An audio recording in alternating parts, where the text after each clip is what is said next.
Usted habló sobre el bien honesto. La pregunta sería un poco qué otros bienes son tenidos en cuenta y se relacionan con este en la cultura griega.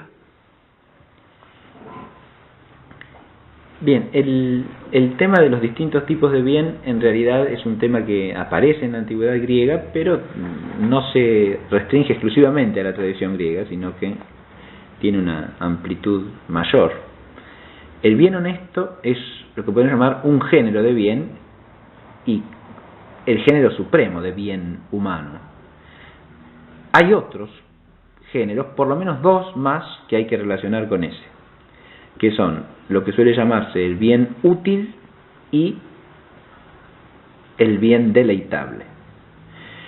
El bien útil es un concepto que corresponde a todo aquello que se considera o tiene razón de bien como instrumento o medio adecuado para alcanzar algún fin. Entonces llamamos bueno a lo que es útil para algo. Este es el ínfimo género de bien, porque la razón de bien ahí está tomada totalmente del servicio que tiene como medio o instrumento al fin para el que sirve. Decimos que una lapicera es una buena lapicera en cuanto que sirve para escribir adecuadamente. Una pala es buena en cuanto sirve para cumplir el fin que uno se propone, es decir, la tarea que uno pretende realizar con la pala. Y así sucesivamente. Esta bondad utilitaria, en primer lugar, es una bondad totalmente relativa, porque la cosa es dicha buena como útil en relación al fin para el que sirve.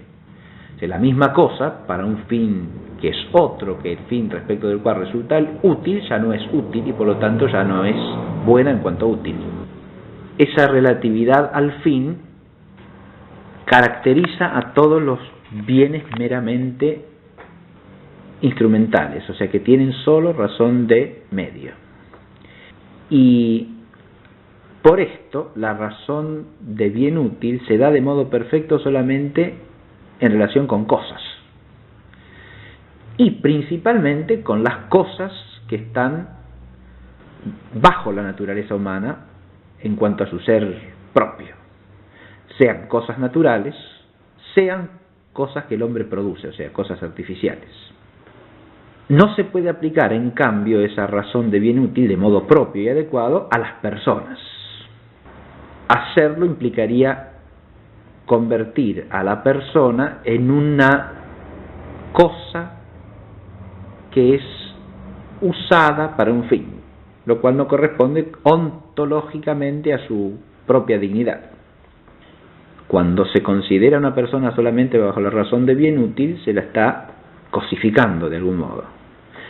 Las cosas, en cambio, pueden ser adecuadamente tenidas en cuenta como bienes útiles, sobre todo las cosas artificiales, precisamente porque el hombre las produce como tales, como instrumentos de su propia actividad. El rango de la utilidad también vendrá dado por la relevancia del fin para el que sirve la cosa, ¿no? Hay cosas que, por ser instrumentos de fines más altos, tienen una bondad mayor que otras. Y esto afecta al útil en la medida en que el útil se relaciona como bien con el fin para el que sirve. Este bien es el ínfimo género de bien, porque la cosa acá no se dice buena sino por relación al fin y siendo considerada por lo menos, o siendo realmente en sí, una mera cosa. El segundo género de bien es el bien deleitable. El bien deleitable es aquello que se llama bueno no por resultar útil, o sea, un instrumento apto o adecuado para realizar un fin, sino porque complace o deleita.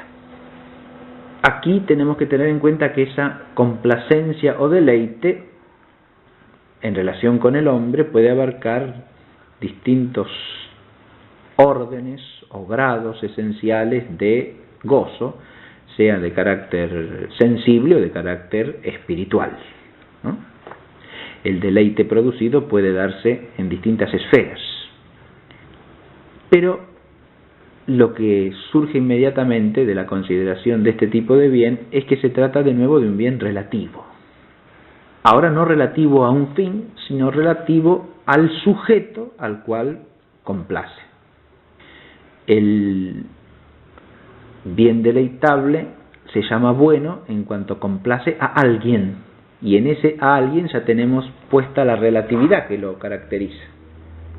Es una relación subjetiva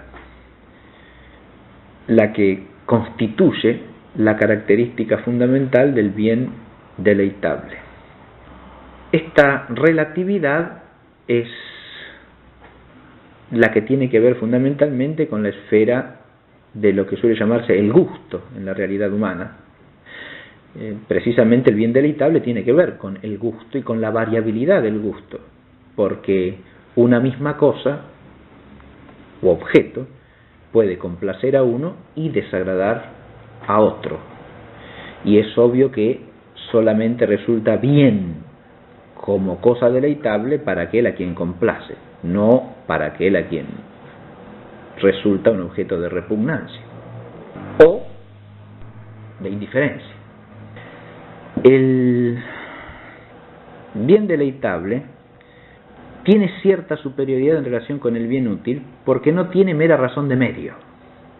Al complacer al sujeto es algo que de algún modo se busca por sí mismo. Pero eso hay que detenerse un momentito a advertirlo.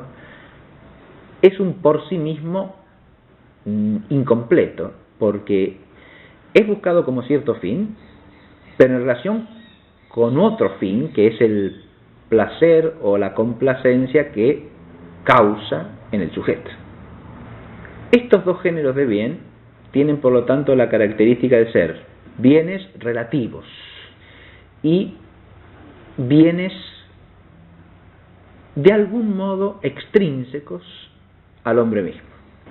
El bien útil es claramente extrínseco, porque la cosa que resulta útil es algo de lo que el sujeto se vale para alcanzar cierto fin. Y ese carácter extrínseco del bien hay que relacionarlo también con el perfeccionamiento o plenitud de la persona, respecto de la cual digo que eso es un bien. Y es claro que nadie se hace más plenamente humano o más perfecto como persona simplemente por tener a su disposición muchos medios útiles. Los medios útiles son simplemente herramientas o instrumentos para alcanzar fines, pero esos fines que se procuran, es claro que para el hombre pueden ser perfectivos, planificativos, o lo contrario, pueden ser fines que lo desvíen de su propia planificación. El bien deleitable, a su vez, depende también de algo extrínseco, es decir, el bien deleitable en sí mismo no es la perfección de la misma persona, sino que es algo que a la persona le causa complacencia. El objeto, en ese caso, es aquello que centra la atención del sujeto porque le puede causar cierta situación o estado de gozo, y es apreciado o estimado en relación con eso.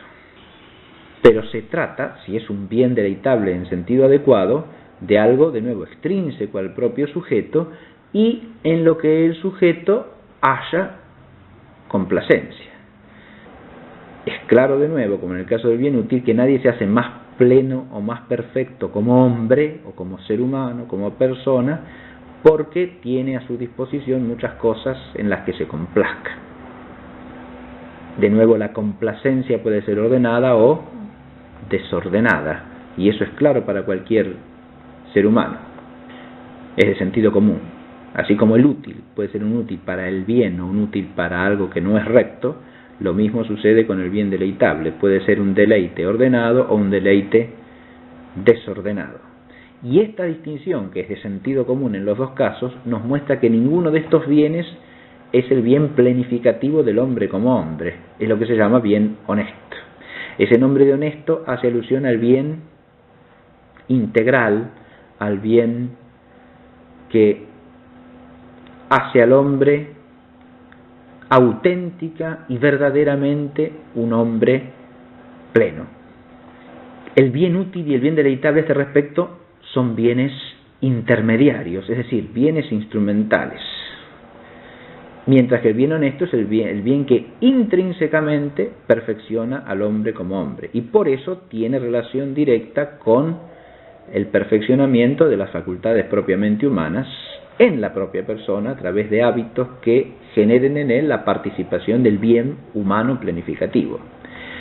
Como las facultades específicamente humanas son la inteligencia y la voluntad tanto en cuanto a capacidad de querer como en cuanto a afectividad, lo único que planifica al hombre propiamente como hombre es el conocimiento de la verdad y la práctica del bien unida a un amor auténtico del bien. En la medida en que el hombre crece en esto, crece en perfección intrínsecamente y se hace más plenamente hombre y puede ordenar tanto los objetos de gozo como los objetos útiles al fin propio de la vida humana. Si los otros géneros de bien se desprenden del bien honesto, necesariamente se desordenan.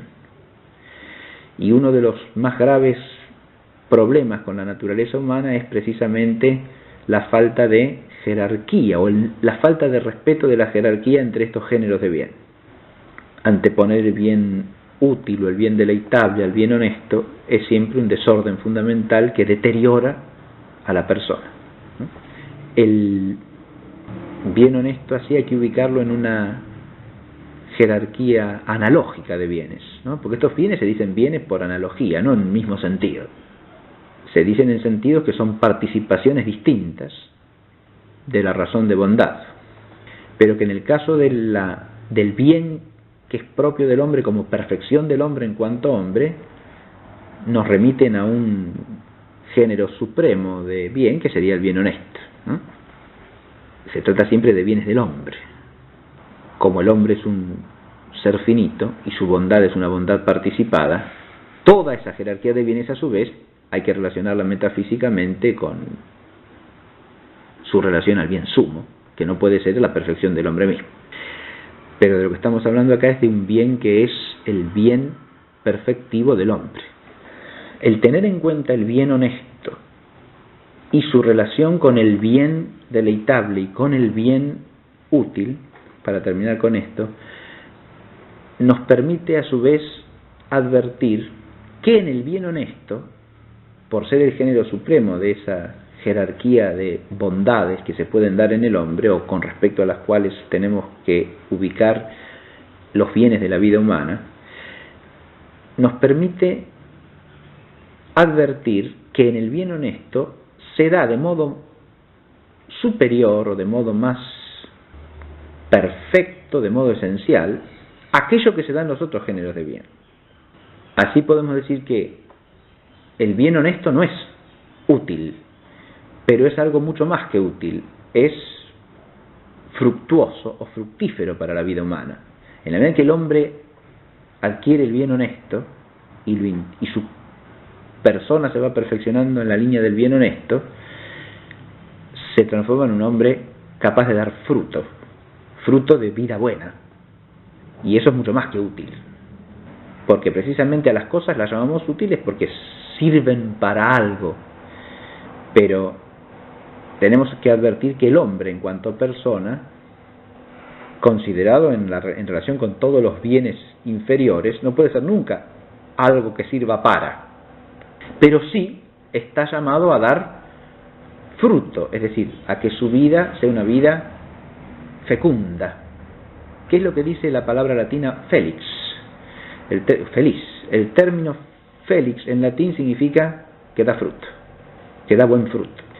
Una vida feliz en este sentido es una vida fructífera, una vida que da buen fruto.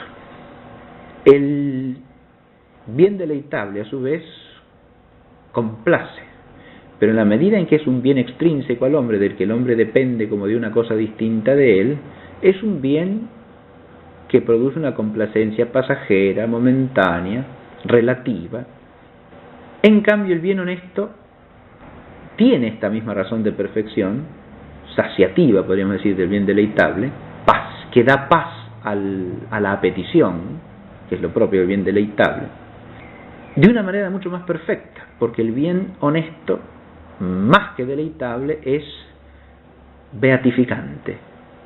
La palabra beatus, que nosotros traducimos en castellano a veces por dichoso, indica propiamente en latín pleno, colmado, completo. Esa idea hay que asociarla primariamente al bien honesto, de nuevo, porque el bien honesto hace mucho más que deleitar, planifica, da paz a la integridad de la persona, al espíritu entero y a todo el ser del hombre, de manera tal que hace mucho más que complacer, en el sentido en que lo hace el bien deleitable.